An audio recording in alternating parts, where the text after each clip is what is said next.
porque eso es lo que yo entiendo que es un dador alegre. Acompáñenme entonces poco a poco, si ya terminó de ofrendar, abra la escritura en San Juan capítulo número 13, San Juan capítulo 13, y hoy vamos a hablar como tema lo que ya no oyó Judas. Así se llama el tema. Lo que ya no oyó Judas. Los que han venido siguiendo estos mensajes saben que el Señor habló a mi corazón de una manera muy especial, haciéndome ver que del capítulo 13 al capítulo 17, para los que vienen o escuchan esta serie por primera vez, se desarrolló en menos de 24 horas. Capítulo 13 de Juan hasta el capítulo 17, que tiene mucha doctrina. Y yo diría doctrina profunda en algunos puntos muy importantes. Y es que el tema central es pocas horas antes de morir. Eso es lo que estamos hablando. Y vamos a hablarlo los viernes, vamos a hablarlo los domingos, hasta que lleguemos al final del capítulo 17. Espero que usted no se me vaya a poner triste o se me vaya a aburrir, pero es una buena oportunidad de parte del Señor para ponerle atención a lo que sucedió pocas horas antes de morir de parte de Cristo. Me parece que lo que se recogió aquí en estos capítulos tiene que ver o tendría que ver con aquellos que estamos viviendo, he dicho, el final de los siglos, porque así lo dice la palabra. Yo no sé si usted tiene testimonio de ser de esa generación, que estamos viviendo el final de los siglos. Y si eso es así, bajo otro principio, que lo que aconteció al cuerpo físico de Jesús le va a acontecer al cuerpo místico, deberíamos de ponerle mucha atención a esas pocas horas, lo que se hizo, lo que Cristo dijo, lo que Cristo compartió. Y llama la atención que terminamos, me parece, el último domingo, hablando de Judas. ¿Se acuerda que vimos el área de la traición? ¿Cómo manejar la traición? Y en esta ocasión nos damos cuenta que los últimos versos que leímos, en el verso número 30 del capítulo 13 dice: y cuando él pues hubo tomado el bocado, Judas, cuando salió y ya era de noche. ¿Se acuerda que el Señor le dijo a sus discípulos en una ocasión que la hora de las tinieblas se había acercado? Entonces el Señor no solo hablaba de la ausencia de luz en el día, la ausencia de luz solar, que la definimos como noche, sino que Él estaba hablando de entrar a una etapa que lo iba a llevar hasta su muerte en la cruz, a la que llamó la hora de las tinieblas. Pero como ya no está Judas, por eso el tema es lo que ya no oyó Judas, es decir, lo que ya no van a oír aquellos que van a quedar fuera del plan de Dios, por su accionar, por sus decisiones. Y ojalá que ninguno de nosotros en ningún momento quedemos fuera del plan de Dios. Por eso en el verso 31 dice: entonces cuando hubo salido, dijo Jesús, nota, como que hubiera estado esperando que el que ya no formaba parte, y eso que era uno llamado a estar con él, porque cuando él llama a sus discípulos, ¿cuántos recuerdan que el Señor oró toda la noche? Si todos los ministros oráramos toda la noche, cuando llamamos a los servidores, otro gallo nos cantara. Pero muchas veces no hacemos lo que el Señor puso como ejemplo, y eso la experiencia nos demuestra que nos hace equivocarnos. Pero lo cierto es que el Señor estaba esperando que Judas saliera, y ahora dice lo siguiente. Yo tengo una Biblia que tiene letras rojas cada vez que habla Jesús, tal vez usted tiene Biblias de esas. Y en rojo dice: ahora, acuérdese, ellos estaban en un aposento alto, acababan de participar de la cena. El Señor les había lavado sus pies, dándoles una lección de humildad. Usted y yo tenemos que entender que si nosotros no dejamos el orgullo, no vamos a participar de los acontecimientos que el Señor trae en su parucía. Porque no creo yo que una persona que no haya logrado rendir su orgullo vaya a poder participar. Y por eso el Señor nos da este tipo de lecciones. Y nos indica, y muchas veces nosotros andamos en esos procesos. Porque, mire hermano, ¿cree usted que haya aquí alguien ausente de orgullo? ¿Podrá alguien levantarme su mano y decir, hermano, gracias a Dios, yo ya maté el orgullo? ¿O usted tiene algunas experiencias y algunas reacciones que hacen que todavía usted y yo reconozcamos que hay un poco de orgullo o mucho orgullo en nosotros? ¿Sí? Bueno, no es algo de lo que nos debamos sentir contentos, ¿verdad? Pero si no sale de una manera, va a salir de otra. Dice amén. ¿Está listo para esos procesos? No quisiéramos meternos en ellos. Dice, ahora es glorificado el Hijo del Hombre. Y Dios es glorificado en él. Ahora es glorificado el Hijo del Hombre. Usted sabe que la glorificación la estamos esperando. ¿Usted está esperando la glorificación? Cuando el doctor Ríos nos enseñaba sobre los 7 rociamientos de este lado del velo, y lamentablemente no nos enseñó sobre los otros 7 rociamientos del otro lado del velo, sino el de este, porque el velo habla de nuestra muerte física, como así habló de la muerte física de él. Nosotros sabemos que esos 7 rociamientos, como niveles que vamos escalando, son ministraciones que también aquel general, ¿se acuerda? General sirio Naamán. Naamán era orgulloso, ¿verdad? La Biblia explica que no se quería bañar en el río Jordán porque tenía mejores ríos en Siria.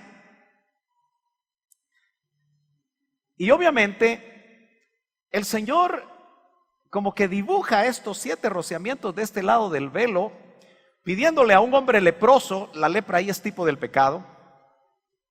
Así que todos los que estamos aquí todavía tenemos lepra. ¿Aló? Porque todavía el pecado nos alcanza. Y entonces vemos que el Señor le dice, mira, Naamán ni siquiera la atendió. Como sabía que era orgulloso, le mandó al sirviente. Y estaba enojado Naamán, ¿verdad? El general, tremendo hombre en los ejércitos de Siria había ganado tantas batallas. Y cuando el profeta no lo recibe, se siente molesto, pero al final sigue las instrucciones. Y las instrucciones era que él se bañara en el río Jordán, se zambulliera 7 veces. Y que en la 7ª se iba a ir toda su lepra, iba a ser sano. Y él hizo sus 7 zambullidas. Y cada vez que él sacaba la cabeza del agua, él se miraba a ver si se le había ido la lepra, pero no se le fue en la primera ni en la segunda, sino se le fue en la 7ª zambullida. La 7ª zambullida para nosotros es la glorificación. Gloria a Dios. La primera es el arrepentimiento y conversión. Ahí empezó nuestro proceso. Por eso, en todo lo que hablamos acerca de la religiosidad a estas alturas, nosotros tenemos que tener testimonio del Espíritu Santo a nuestro espíritu que somos hijos de Dios, no evangélicos nada más. Porque si usted solo cambió de campanario, si usted solamente cambió de cama, usted sabe que el cambio de cama no le da salud al enfermo. Usted ya a estas alturas tiene que tener ese testimonio, y por eso la primera zambullida necesaria es el arrepentimiento y la conversión. El segundo es el bautismo en agua. Hay gente que no se bautiza en agua, no le gusta bautizarse en agua. Piensan que el bautismo en agua es un compromiso demasiado grande. Entonces realmente no se ha entendido que el bautismo es la segunda zambullida. Y la tercera es consagrarnos. Es el bautismo con Espíritu Santo. La cuarta es consagrarnos, la quinta es el que se consagra, Dios lo santifica. La sexta es recibir un cuerpo de exaltación. Y la última, como ya lo mencionamos, es la glorificación. Cristo en su ministerio terrenal, de alguna manera podríamos definir que cuando Él inicia su ministerio terrenal, ahí en el río Jordán precisamente, qué interesante, donde se desciende el Espíritu Santo como forma de paloma, podríamos ir definiendo una gráfica que poco a poco va subiendo el nivel hasta que Él muere en la cruz del Calvario, en una muerte vicaria sustitutiva por cada uno de nosotros. Pero lo que Él hizo de alguna forma también nos toca a nosotros.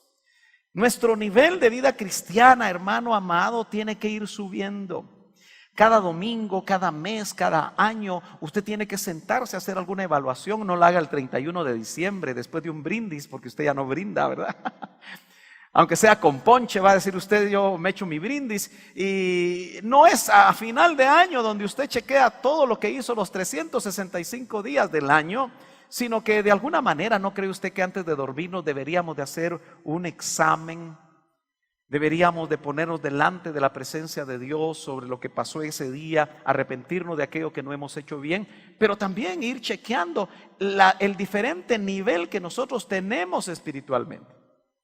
Porque tenemos que llegar a la estatura del varón perfecto. Dice amén. Entonces Él dice, a pocas horas de morir, ahora es glorificado el Hijo del Hombre. Y Dios, su Padre, glorificado en Él. Mire, Romanos capítulo 8 menciona que la tierra, la creación, toda la creación gime. Ayer estuvimos en Casa de Retiros Adulam y el hermano Miguel Quiroa, que usted conoce, está haciendo un vivero. Tiene miles de plantas, yo le dije cientos, miles me dijo.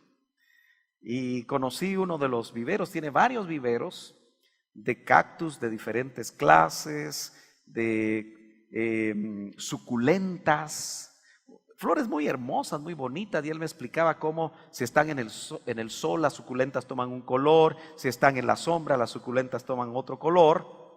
Pero qué interesante que si la creación gime, parte de la creación son esas plantas. Pero también nosotros somos parte de esa creación. Y no sé si usted está gimiendo, esperando la presentación gloriosa de los hijos de Dios. Yo no sé si usted realmente se pone a meditar cómo, si me acompaña rápidamente allá Romanos capítulo número 8, la palabra del Señor nos indica la importancia de ese momento que ya lo está viviendo el Señor y lo está constatando delante de sus discípulos, y que se va a hacer realidad cuando Él resucita, pero está a pocas horas de morir y a 3 días de resucitar. Dice amén. Entonces ahí dice, en el capítulo 8, déjeme ver exactamente, es los últimos versículos del capítulo 22, muchas gracias. Dice, porque sabemos que toda la creación gime a una. ¿Se imagina usted una de esas suculentas gimiendo por la presentación gloriosa de los hijos de Dios?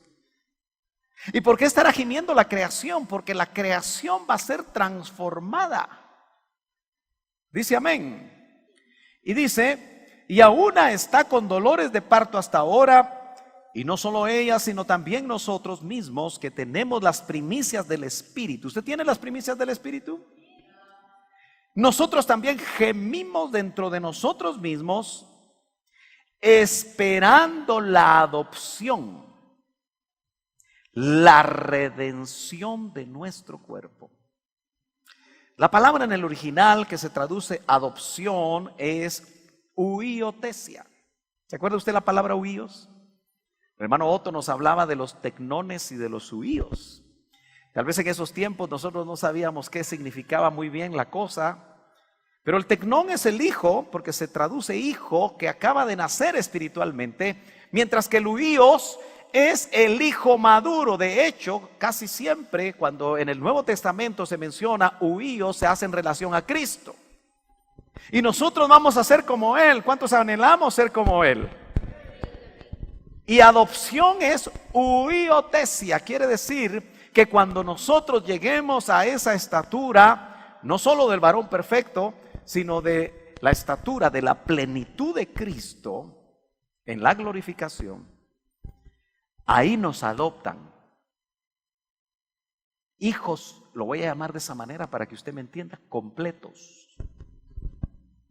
Dice Juan, ahora somos hijos de Dios. ¿Y cuántos tienen ese testimonio? Pero es un trabajo en el espíritu. Le dieron vida a nuestro espíritu. Ahora somos hijos de Dios, pero aún no se ha manifestado lo que hemos de ser. Muchos de nosotros creo que no tenemos una idea clara de lo que vamos a hacer, pero la creación está esperando la presentación gloriosa de los hijos de Dios. Regresamos al capítulo 13 de Juan, verso 32 ahora, y dice, si Dios es glorificado en él, en el Hijo del Hombre, Dios también le glorificará en sí mismo. Y enseguida le glorificará. Él sabe que después de su muerte, Él sabe que después de todo ese proceso que va a confluir en su muerte, lo entrega a Judas, va ante Caifás, va ante Anás, va ante Pilato, va al Getsemaní donde entrega su voluntad. Vamos a ver eso más adelante, cómo nosotros también vamos a tener que entregar la voluntad. Por ejemplo, hoy es difícil que la gente entregue la voluntad. ¿Me voy a pasear o voy al culto? Hay que usar la voluntad para tomar esa decisión, ¿sí o no? Usted, en lugar de ir a pasear, vino al culto. Ay, hermano, ¿y será malo? Bueno, eso se lo tiene que decir a usted el Espíritu. Yo no sé qué tratos tiene el Espíritu usted con usted. Pero si para usted no está mal y el Espíritu no le da testimonio de que está mal, pues está bien, usted sigue esas instrucciones. Pero yo sospecho que ustedes y yo tomamos la decisión de que mañana que hay feriado, pues mañana, aunque sea, nos quedamos durmiendo todo el día si no podemos salir. O si podemos salir, pues buscamos qué hacer, ¿verdad? Pero qué bueno es que usted haya tomado esa decisión. Hijitos, dice el verso 33. Mire, qué lindo. ¿A quién le llama usted hijito? Hermano Carlos, ¿usted todavía le dice hijitos a sus hijos? Ok. Hermana Marles, ¿usted todavía le dice hijitos a sus hijos? Ya no, o sí, ya están grandotes, ¿verdad?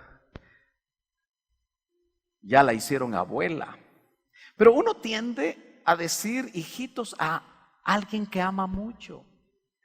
Usted usted visita mucho a su hijo que está allá en Estados Unidos, ¿verdad? Imagino que en alguna ocasión, si lo ve así medio triste, hijito, y se le abraza. Mire qué lindo que el Señor a sus discípulos les llama hijitos. ¿Cuántos saben que el Señor les ama? Hoy hubo una profecía, ¿verdad? Ustedes no tienen poco las profecías. Y la profecía decía que solo con el amor, pero entendamos el ágape, que es el amor incondicional de Dios, nosotros vamos a llegar al final. Porque mucha gente no se siente amada. Mire, ayer que yo oraba por mucho joven, porque lamentablemente no todos los jóvenes de la iglesia asisten a la cita que se les hace. Lo estuvimos haciendo por 6 meses. Y muchos no pueden asistir por diferentes razones quizá. Pero llegaron jóvenes invitados, llegaron jóvenes de otra congregación. Pero orando por ellos yo podía tener el testimonio que mucho joven tiene un gran problema en cuanto a la paternidad. Muchos jóvenes y por supuesto muchos adultos padecen de un espíritu de orfandad. No tuvieron la experiencia y yo orando por ellos podía percibir eso. Pero qué lindo, y les ministraba realmente que sea el Padre Celestial el que llene ese vacío. ¿Y cuántos saben que el Señor puede llenar ese vacío? Él es el único que puede. Como les he contado, yo quedé sin mi padre cercano a los 11 años. Y obviamente a los 11 años todavía uno necesita papá. Hoy tengo 60 y todavía necesito papá. Y si alguien aquí hay de 80 todavía quisiera tener a su papá, ¿no es cierto? Y muchos todavía se gozan con papás de 100 años, ¿verdad? Que los tuvieron jóvenes y todavía disfrutan de sus padres. Hermana Sheni acaba de perder a su padre y yo sé que eso no es fácil. Aunque ya estaba él grande, no es fácil. Pero qué lindo es saber que tenemos uno allá arriba que nos puede llamar hijito. Eso llena esa necesidad. Y el Señor le dice así: aún estaré con vosotros un poco. Eran horas. Apenas eran horas que el Señor había estado con ellos, que ya no iba a estar con ellos. Déjeme regresar aquí al capítulo 13. Y dice algo que ellos tal vez no entendían en ese momento. Me buscaréis. Porque desde que los llamó, 3 años y medio anduvo con ellos. Solo cuando ellos estaban dormidos y él estaba orando. Solo cuando a veces el Señor los enviaba primero en una barca y después llegaba caminando sobre el agua, en una experiencia sobrenatural. Fueron pocas veces las que no lo tenían cerca y él les dice: me buscaréis, pero como dije a los judíos, verso 33, así os digo ahora a vosotros: a donde yo voy, vosotros no podéis ir. Bueno, nosotros somos discípulos de Cristo, porque debemos de ser discípulos de Cristo, no discípulos necesariamente de un hombre, sino discípulos de Cristo. Amén. Ya llevamos casi 2000 años y solo por los ojos del Espíritu lo vemos, y cuando lo buscamos lo encontramos. Pero amamos el momento en el que en su parucía le veamos. Dice amén. Dice amén. Yo sé que usted ha tenido experiencias con el Señor. Quizá algunos de ustedes le han visto. Y si han tenido esa experiencia, seguramente les dice algo a ustedes o les ha podido transmitir por medio de su espíritu que: hijitos, ya pronto vengo. Pero en el momento en el que Él está acá a pocas horas de morir, les dice: a donde yo voy, vosotros no podéis ir. ¿Cuántos saben que a donde Él fue, si nosotros muriéramos hoy, podríamos ir con Él? Porque es una promesa, ¿no es cierto? Con ellos todavía no había muerto. Todavía no habían pasado ciertas cosas que tenían que suceder. Pero ahora nosotros tenemos esa bendición de saber que incluso nuestros seres queridos, que cuánto los amamos, se entregaron su vida al Señor, seguramente, porque esa es nuestra fe y nuestra confianza, mueren aquí. Y me gusta más lo que dice el Nuevo Testamento: duermen aquí y despiertan inmediatamente en la presencia del Señor. Pero ¿qué fue lo que Judas, tan importante, que ya no oyó? Y que entonces tenemos que entender que los que todavía no hemos matado al Judas que llevamos adentro, porque ¿cuántos saben que podemos llevar un Judas dentro? El área de la traición la podemos tener todavía ahí, si no la hemos ministrado. Es lo que dice el verso 34 y 35, que para mí es un reto demasiado grande, que también la iglesia novia va a tener que experimentar, o de lo contrario no va a participar. Esa parte del cuerpo místico que le llamamos la iglesia novia, la iglesia casadera, esos 11 hombres que estaban ahí con él, el Señor les da un nuevo mandamiento. No estaba dentro de las 613 mandamientos que tenía la ley, que tal vez los discípulos conocían algunos de esos mandamientos, porque había venido uno que vino, porque cumplió la ley, la vino a abrogar, o mejor dicho, la vino a dejar de lado, porque él ahora traía la gracia. ¿Me está entendiendo? Y él dice: un mandamiento nuevo os doy. a esos 11. Judas ya no lo oyó. Me temo que quienes tienen el área de Judas tal vez tampoco lo van a escuchar hoy. O quizá no lo van a entender. Y es tan sencillo, lo hemos leído tantas veces. Quizá usted se aprendió de memoria este verso, pero dice que os améis unos a otros.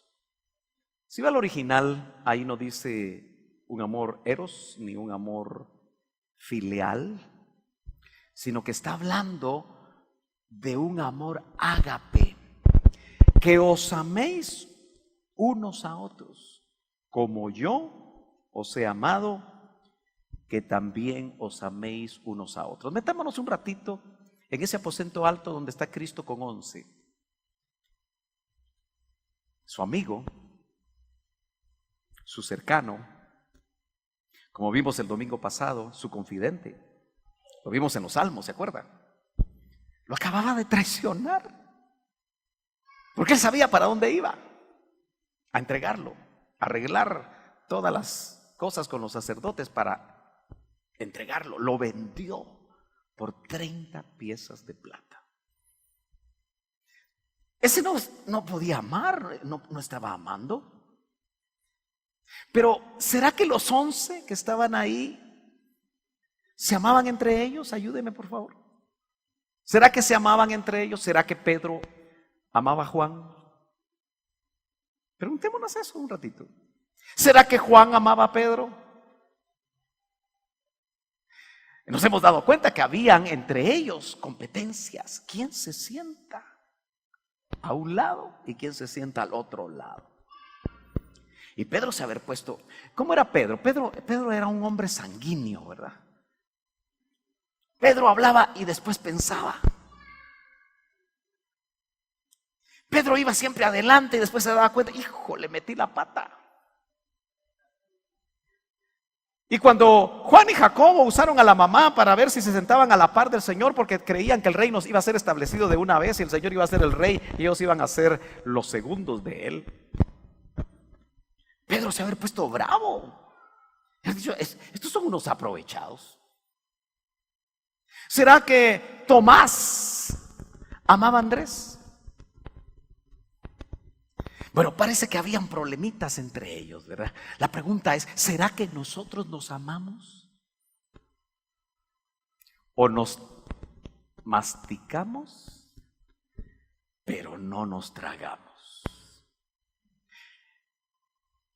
A pocas horas antes de morir al yo, iglesia amada, que anhela ser novia, o aprendemos a amarnos, o dudo yo que podamos participar de esto. Un mandamiento nuevo os doy. Ahora, ojo, ¿qué clase de amor es ese? Acompáñeme ahí a Juan capítulo 15, estamos cerca. Vamos a ver algo que nos amplía mucho.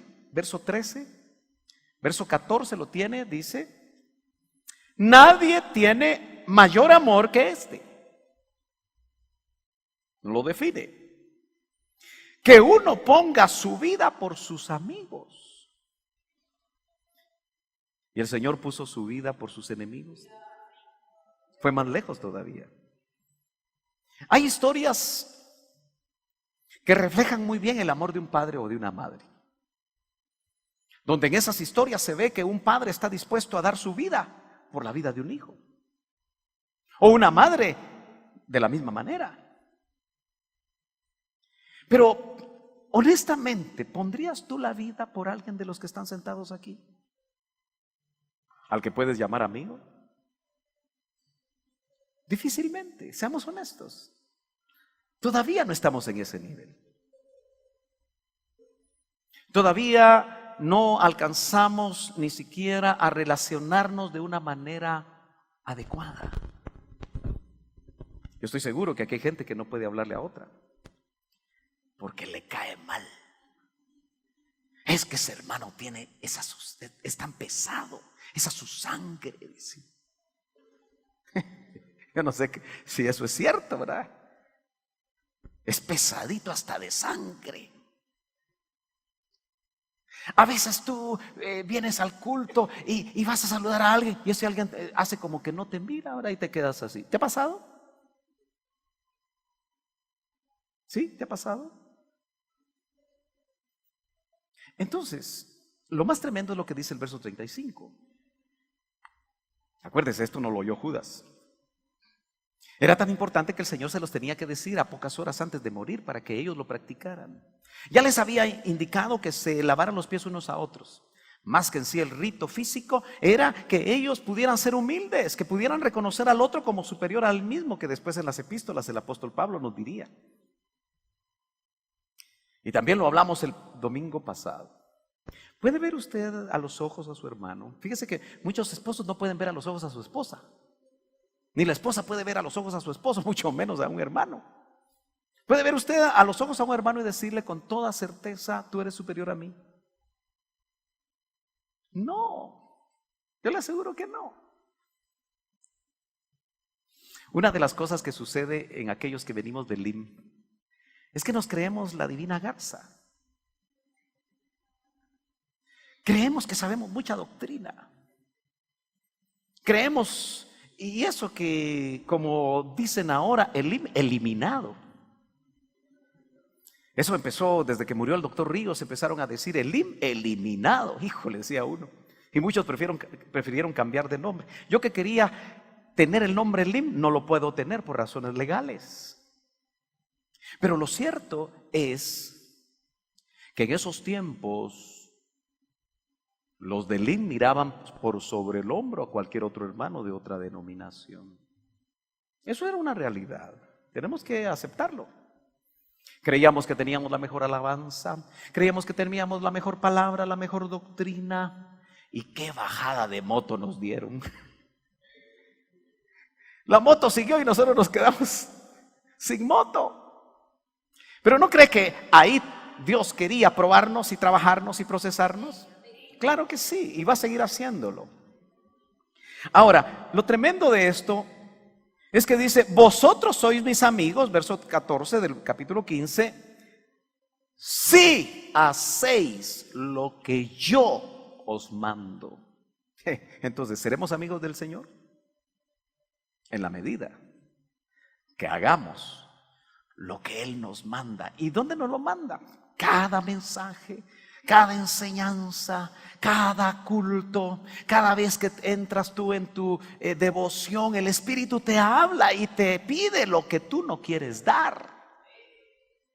Y te confronta con aquellas cosas que todavía no has arreglado. Y si volvemos otra vez al capítulo 13, dice, verso 35, eso lo deja uno quieto. En esto conocerán que sois mis discípulos. Le dijo a los 11 y nos lo dice a nosotros. Llega ese mensaje hasta los discípulos del siglo XXI. En esto conocerán que sois mis discípulos, en que os améis. Dice, si tuvierais amor los unos con los otros. Por años, la iglesia grandota cacarea que la iglesia evangélica está completamente dividida. Y digo, la grandota, que usted sabe a quién me estoy refiriendo, la iglesia grandota, pretenden ser una sola iglesia, lo cual no es cierto. Si usted pone a un Opus Dei de hueso colorado frente a un jesuita, se matan. ¿Sí o no? ¿Sí o no? Ya se asustó, ¿verdad? Igual que yo. Bueno, por lo menos los que estaban durmiendo se despertaron. Si un dominico, hay dominicos también en la iglesia Betel, ¿verdad? Solo los domingos los vemos, pero si un dominico habla con otra, no se llevan. Por eso es que hay muchas agrupaciones, aunque ellos dicen que son la única santa iglesia. Ahora, tienen razón. Si nosotros hacemos una reflexión rapidita de lo que pasó en el LIM, una denominación, podríamos definirla así, aquí en Guatemala, con muchos brazos en todos lados, murió el patriarca, el fundador, y la diáspora. Todos los cercanos al doctor Ríos pretendieron ser el apóstol, el que podía tomar la estafeta, y cada quien jaló por su lado, siguiendo intereses propios. Desubicaron el edificio. Los que eran columnas dijeron: me voy de aquí, y dejaron el edificio de lado. Y hasta el día de hoy es difícil tener comunión los unos con los otros, no digo amor, pero lo que dice la palabra del Señor, y solo estoy hablando de algo que compete a esta misión, pero aquí está hablando de la iglesia del Señor. ¿Hay ahí en la iglesia del Señor, en el cuerpo de Cristo, bautistas? ¿O no? Claro, porque el bautista, si recibe al Señor en su corazón, si nace de nuevo, es un hijo de Dios. Igual el presbiteriano, igual el amigos, aunque no se bauticen. Porque la doctrina salva, ¿sí o no? ¿Ah? No, la doctrina no salva. El que salva es Cristo. El que salva es Cristo. La doctrina sirve para que una vez salvo tú te desarrolles. Y obviamente esa doctrina te va a llevar a niveles y a galardones distintos según como te enseñen. Pero si fuera la doctrina la que salvara, sería otra cosa. Es Cristo el que nos salva. Entonces tú y yo tenemos toda la harta obligación de amar al bautista. Y no de decirle: es que usted no sabe nada. Hermanos amados, aprendamos a amar al que nace de nuevo, aunque no crea igual que nosotros. Eso se llama unidad del Espíritu. Porque cuando venga la unidad de la fe, que esa para mí es el Señor el que la trae. Porque así como estamos, cada quien tiene sus diferentes interpretaciones. Y por eso son las divisiones. Uno interpreta de una manera, uno interpreta de otra. Pero el Señor le dijo a 11: si en esto conocerán todos. ¿Quiénes todos? El mundo.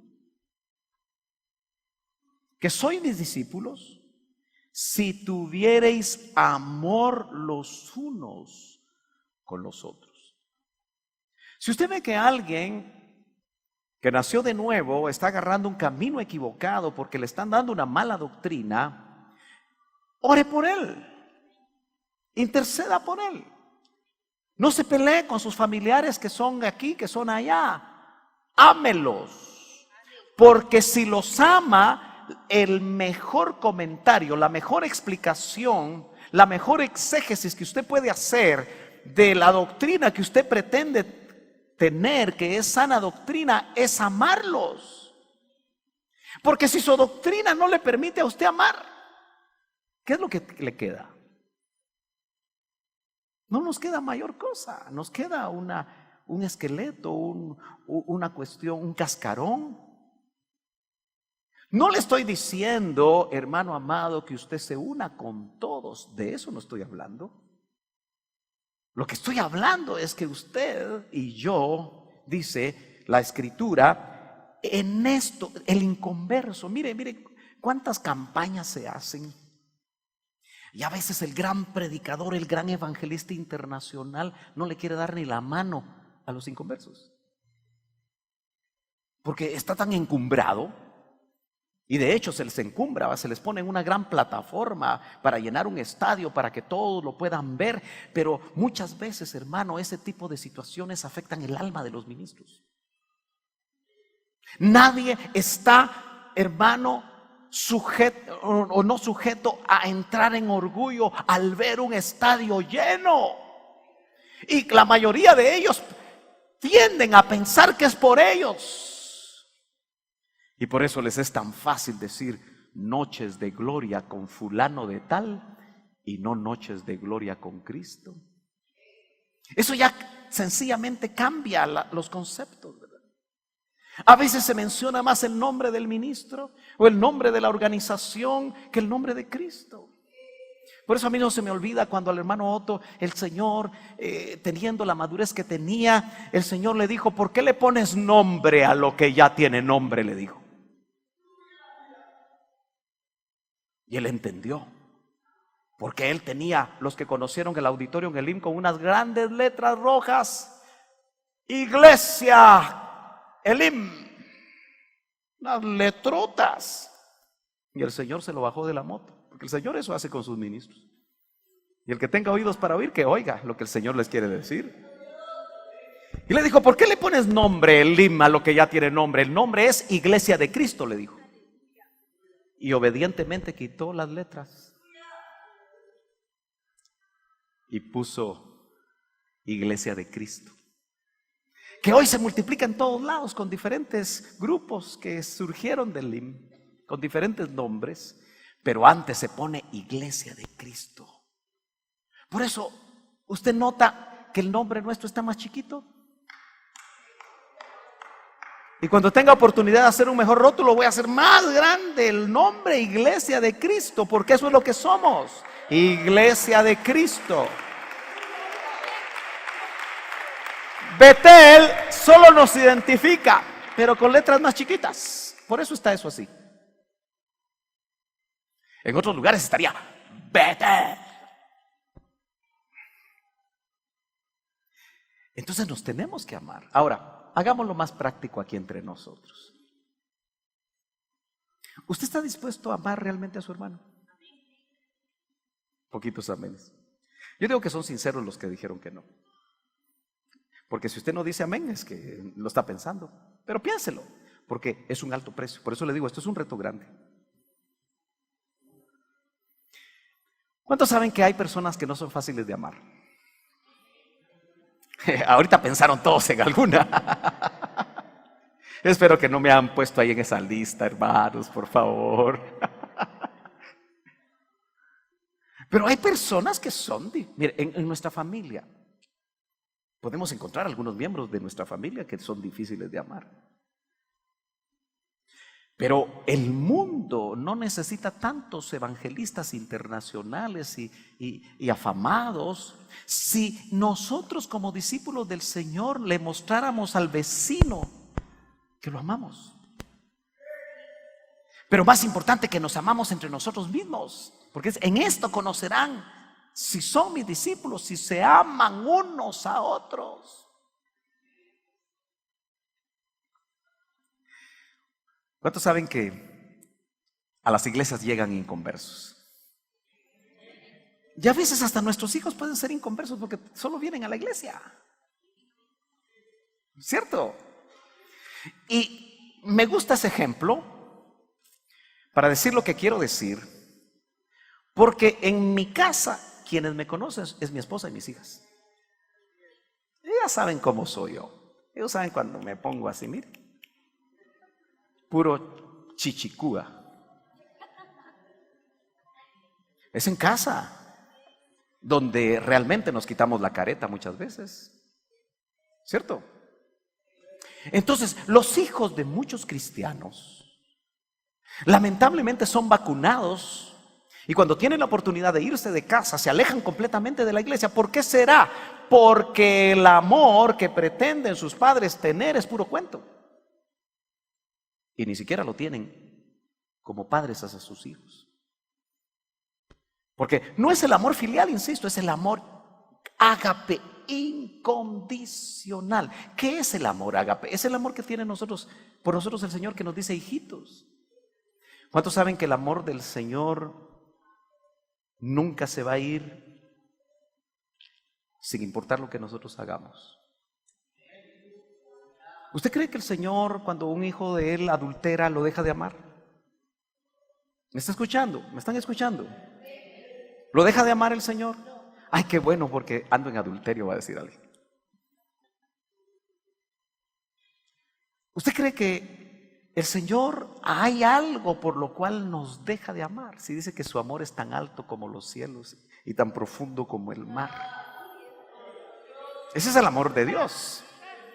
Y es el amor que Él quiere que sea engendrado en nosotros. Hermano amado, mire, la Biblia dice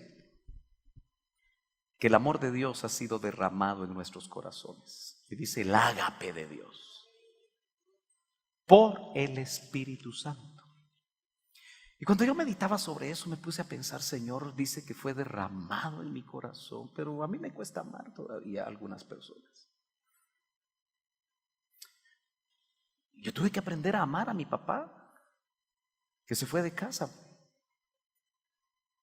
cometiendo adulterio. Y he tenido que aprender a amar a personas que me han traicionado en el camino. Gracias a Dios considero que el Señor me dio un corazón perdonador. No me cuesta a mí perdonar, ni me cuesta pedir perdón. Pero ojo, realmente lo que entendí es que a veces nosotros ponemos diques al amor de Dios. ¿Sabe lo que es un dique, una represa? Dice que fue derramado, pero la pregunta es ¿por qué no fluye? ¿Por qué no fluye el amor? Porque ponemos diques. Porque en el camino nos han herido. Y entonces nos protegemos y levantamos murallas alrededor de nosotros para protegernos. Y lo que el Señor va a tener que hacer es bombardear esos diques que tienen contenido el amor de Dios hacia los demás, no solamente a los que queremos, porque así lo dice la Biblia. Si tú amas a tu hijo, a tu amigo, ¿qué de bueno, qué de nuevo es eso? Pero si aprendes a amar a tus enemigos, a los que te hacen mal, a los que te hacen daño. ¿No es cierto que dice que cuando nosotros ayudamos a un enemigo, ascuas de fuego colocamos sobre su cabeza? ¿Ha leído usted ese pasaje? Cuando tú perdonas al que te hace mal, tú pones la pelota en la cancha de él para ver qué hace con esa pelota. Cuando tú al que te ofende le pides perdón, ¿cómo así, pastor? ¿Cómo le voy a pedir yo perdón al que me ofende? Y nos dice la Biblia, si alguno peca contra ti, ve tú y pídele perdón. Porque estás perdonándolo, estás poniendo la pelota en la cancha. Y cuando tú le pides perdón a alguien, aunque esa persona te ofendió, eso lo impacta. Y se pone a pensar, si yo le hice eso y me viene a pedir perdón a mí, si todavía tiene conciencia no cauterizada, si todavía tiene sensibilidad espiritual, lo más probable es que esa persona se va a arrepentir y ahí se va a arreglar una relación dañada. Y eso muchas veces no puede ni pasar ni siquiera entre los cónyuges, no pasa entre los padres a los hijos. Entonces, ¿qué está viendo? ¿Qué está viendo el inconverso que viene a una iglesia como esta? Donde todos se saludan los que se conocen. Yo los observo a ustedes.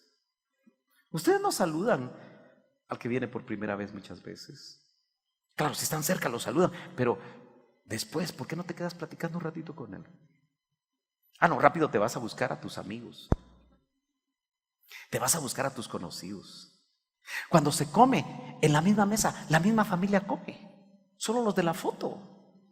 No dejas entrar a nadie más. Ay, es que, hermano, yo no quiero problemas con la gente. Dice, eso es puro cuento, hermanos. Disculpe, pero eso es puro cuento. Porque dice, si no os amáis los unos a los otros. Yo como quisiera que hoy el Espíritu Santo nos tocara y nos permitiera ir a aquel con el que no queremos ir. Porque algo se rompió, algo se dañó, alguna cosa te hizo, alguna cosa le hiciste. Y no quieres ir ahí donde está Él.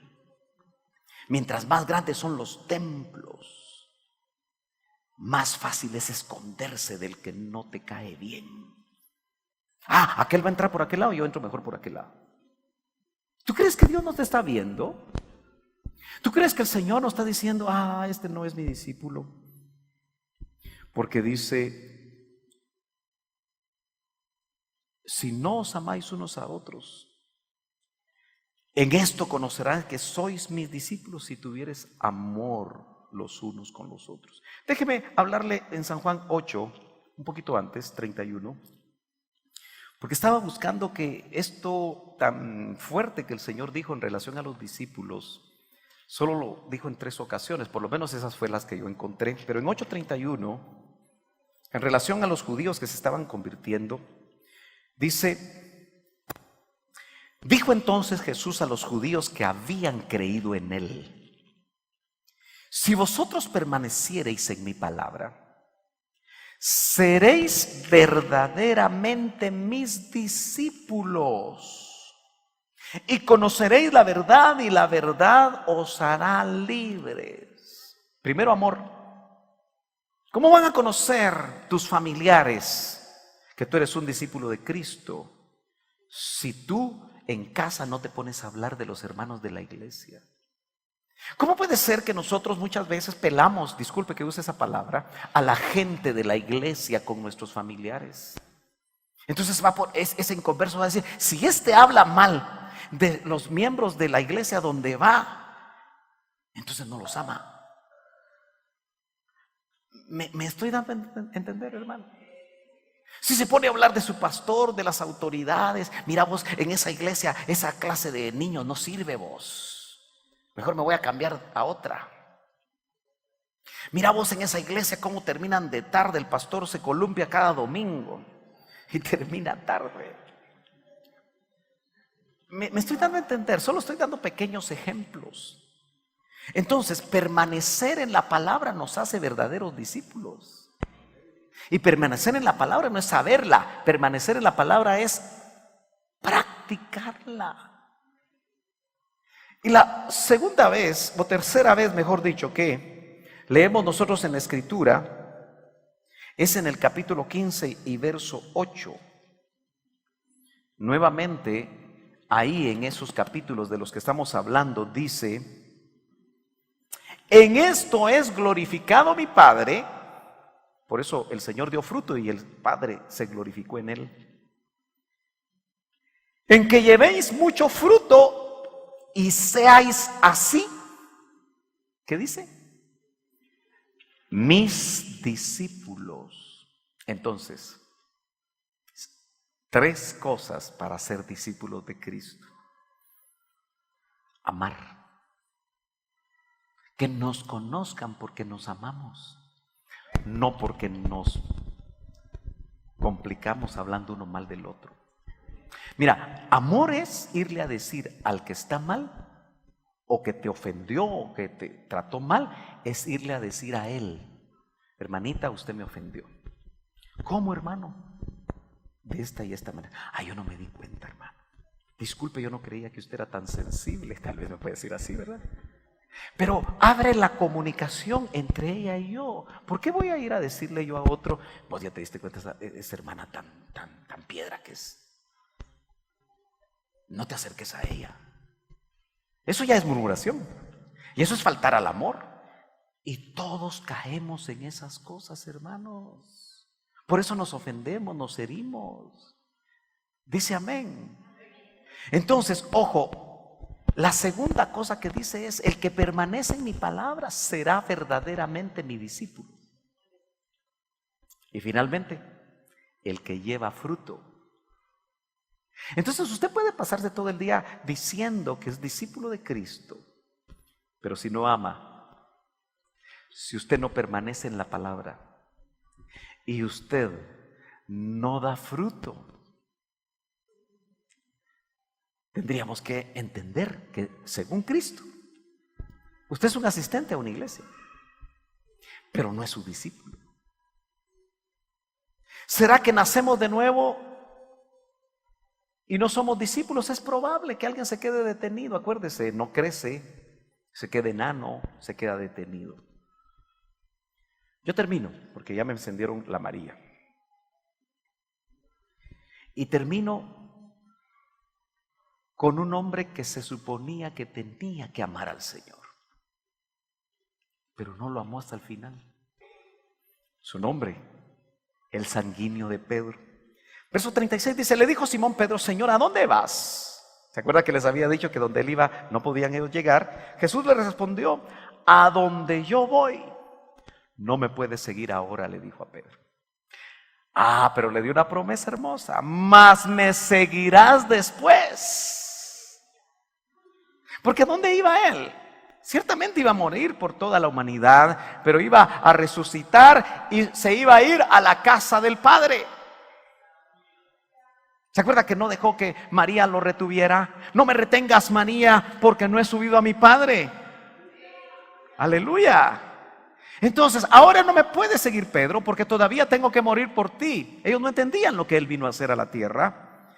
Y el verso 37 dice: le dijo Pedro: Señor. Allá me imagino a Pedro. Señor. Verso 37. ¿Por qué no te puedo seguir ahora?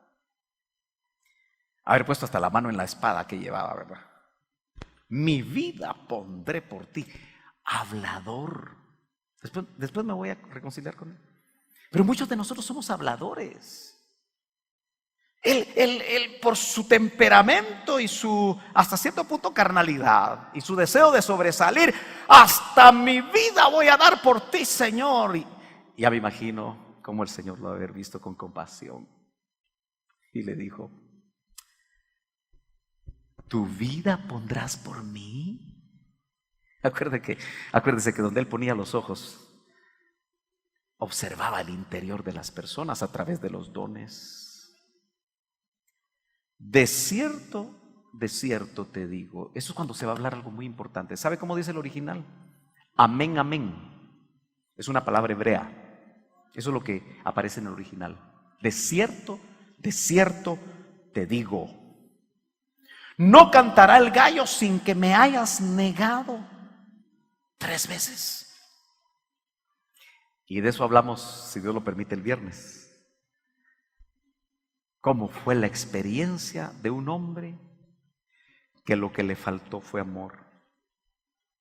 Porque ¿cuál fue el examen? Y con eso termino. ¿Cuál fue el examen que le hicieron a Pedro? Ya resucitado el Señor. Qué lindo que el Señor fue a Pedro, ¿verdad? Él se volvió con lo que el Señor le profetizó, que se cumplió al pie de la letra, al punto que Mateo, hoy me puse a leer todos los evangelios, cómo lo expresaban, porque Juan no dice mucho, Lucas dice más, pero Mateo dice más cosas del mismo pasaje, de la misma acción. Pero Mateo dice que cuando el gallo cantó, el Señor miró a Pedro, se cruzaron sus miradas y Pedro solo agachó la cabeza, se recordó y se fue a llorar amargamente. ¿Cuántos de nosotros le hemos dicho al Señor: sí, Señor, yo voy, yo hago, yo aquí, yo allá? Parecemos llamaradas de tuzas. ¿Sabe usted cómo es la llamarada de una tuza? En el momento,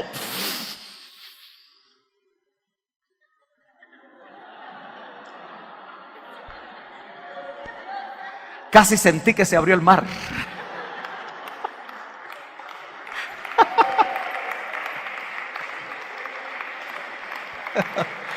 Pero en el momento, qué gran llamarada. Y uno dice: ese servidor, qué tremendo es. A la semana ya no lo viera uno en la iglesia. ¿Y vos qué pasó? Es que esto, desde que se inventaron las excusas, todos tenemos excusas. Y pueden ser valederas, pero la mayoría de veces no son tan valederas.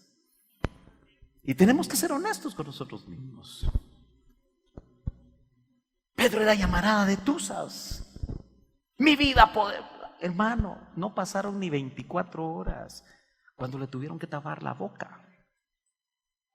Por eso dice: sed tardos para hablar.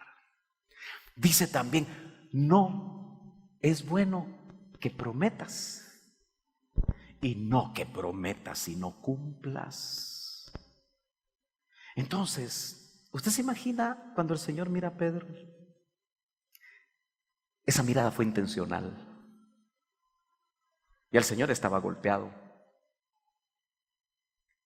Y el Señor estaba siendo vejado. Su Señor. El mismo que él había dicho por revelación del Padre: ¿A quién iremos?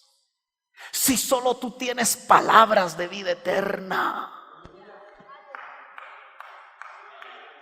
Y las criadas del sacerdote y unos cuantos que estaban ahí lo hicieron temblar porque como primicia.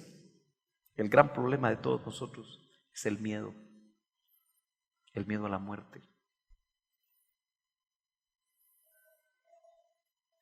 Ya nos tenemos que ir, ya va a llover. Pero hermanos amados, Él no pasó el examen del amor. Y me temo que muchos de nosotros tampoco lo pasamos. Tenemos que ser honestos con nosotros mismos. No, dejemos de engañarnos, hermanos. Pero eso no significa que el amor de Dios no haya sido derramado en nuestros corazones. Si la Biblia lo dice, yo lo creo. Y si está ahí el dique, porque dejaste de amar cuando te hicieron daño, cuando de una manera inocente serviste, ayudaste a un ministro, hiciste muchas cosas, quizás sacrificios, pero ¿te sentiste traicionado? ¿Te sentiste herido? Y dejaste la inocencia y dejaste de amar. Quizá en la clasificación del cielo nosotros no estemos siendo discípulos, pero la invitación es a que lo seamos. Póngase de pie. Vamos a orar.